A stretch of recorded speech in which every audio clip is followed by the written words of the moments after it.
It has been quite a few years, hasn't it, these last 3 years?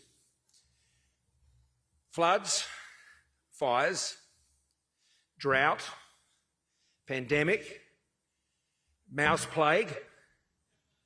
I turned to Josh Frydenberg one day in Cabinet and I said, I think it's time we let your people go, Josh. Hopefully that's not too soon. It's that sort of night. But we're on the road back. We're on the road to recovery. We're on the right track.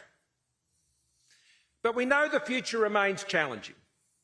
We live in an age of disruption, technological, economic, political, biological. And as we turn the corner into 2022, it's timely to reflect on what matters most as we seek to secure Australia's future in an uncertain world.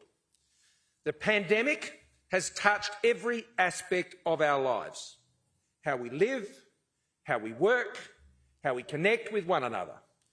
Each outbreak and mutation from Alpha to Omicron has tested nations, communities, families, and each and every one of us. It's been a disorientating time. Yet it's also been a time of uncommon clarity, underscoring what matters most to us as Australians: our health, our families, our friends, our jobs, our livelihoods, our communities, how the country's governed, our national sense of fairness, our country, our liberty. In a truly global pandemic, Australia's response has been a positive standout. We have saved lives. When you weigh it against the OECD average performance, we've prevented the deaths in this country of around 40,000 Australians. Just reflect on that. We have one of the lowest death rates in the world from COVID. We protected our health system with more than $33 billion from the federal government in additional investment, bolstering services for those in greatest need through telehealth, record mental health support and so much more. As Jane has just said, almost 90% of Australians aged over 16 are today double-dosed and will be by the end of the week, which is one of the highest vaccination rates in the world. And just last week, Australia was ranked second out of 195 countries in the 2021 Global Health Security Index, which is a measure of countries' preparedness for pandemics developed by the Johns Hopkins Centre and the Health Security in the United States. We have saved livelihoods. Our economy has been one of the strongest performing advanced economies in the world through the pandemic, and I particularly want to pay tribute to Josh Frydenberg and his role as Treasurer, working so closely with me on those issues, as indeed Greg Hunt has on the health matters in the pandemic. Jobs and businesses were saved by the single largest economic rescue package in our history. Our economy is now springing back, with more than 350,000 jobs created in a 5-week period after the lockdowns were lifted. And through the crisis, we have maintained that AAA credit rating, one of only 9 countries in the world to do so. And we've stepped up to support our neighbours and our family in the Pacific, delivering vaccine doses and the wherewithal to get those vaccine doses to their people in 14 Pacific and Southeast Asian nations, including up there in Timor-Leste as well, while keeping our economic supports for those countries firmly in place. This evening I want to talk to you about 3 takeouts, my own takeouts, from this testing time in our nation's history, and explore how we intend to apply those lessons and that experience garnered to secure Australia's future as a government. Firstly, the best bet you can always make, especially in a crisis, is to bet on the Australian people, each and every time. Australians possess a quiet confidence. It's not boastful, it's a confidence and desire to do better, to aspire, to live in peace and safety, to be able to care for others. It's a confidence to think big, but not big note, to be responsible for our own individual actions and those of our families, and to strive to be in control of our future. And it's this quiet confidence that has built this country, has established our freedoms, our system of democracy, our economic strength, and our ability to thrive as a nation. It's a confidence that enables us to believe that whatever happens, whatever comes our way, we can push through, we can deal with it, and preserve our unique and enviable way of life. During the pandemic, our confidence has been put to the test, but it has not been found wanting. Our way of life has been put on hold. While necessary, it is not normal for government to tell Australians where we can go and can't go, who we can and can't invite into our homes, to stay home, to close our businesses.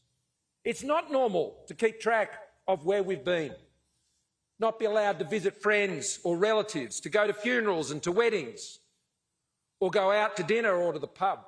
None of these restrictions belong in the lives of Australians. Australians don't like it. I don't like it. Yet for the greater good, we have done it. We have denied ourselves in that way. And we got on with our lives despite the conditions, to be as best as we possibly could be, because we knew it would be temporary.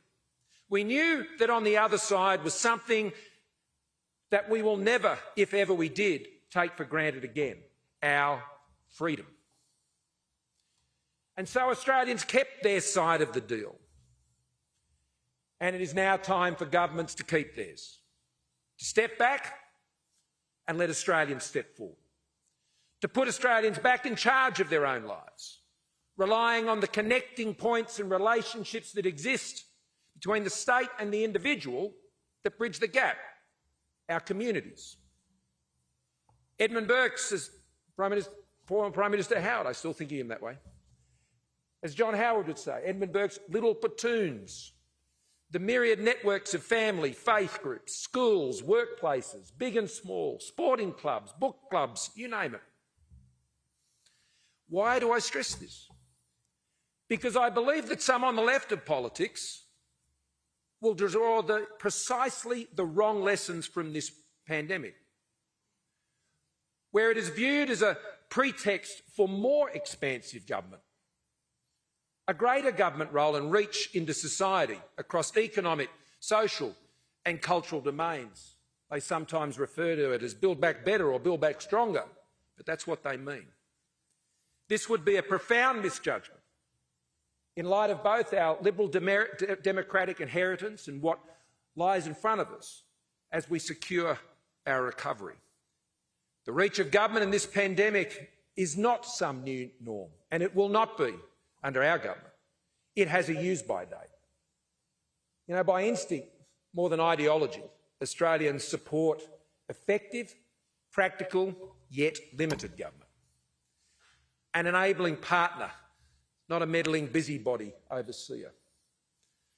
Government that delivers tangible benefits to people's everyday lives, that empowers people to make and pursue their choices, that opens the door for each generation and each individual to the promise of Australia. Economic opportunity and reward for hard work, a fair go for those who have a go, can-do capitalism, a strong social safety net when times are tough, and a country that always holds true to the best traditions of liberal democracy in an uncertain world and is prepared to stand for it. Where government delivers the essential services that Australians rely on, while also keeping their tax burden down as much as possible, enabling Australians to keep more of what they earn. Where the state facilitates rather than dictates, where it knows its role, but it also knows its place. An important takeout. The second takeout from the pandemic is you've got to get the balance right. I don't pretend, as a government, we've got everything right.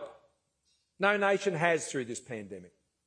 Our institutions are made up of human beings, after all, and a pandemic is a fog of radical uncertainty.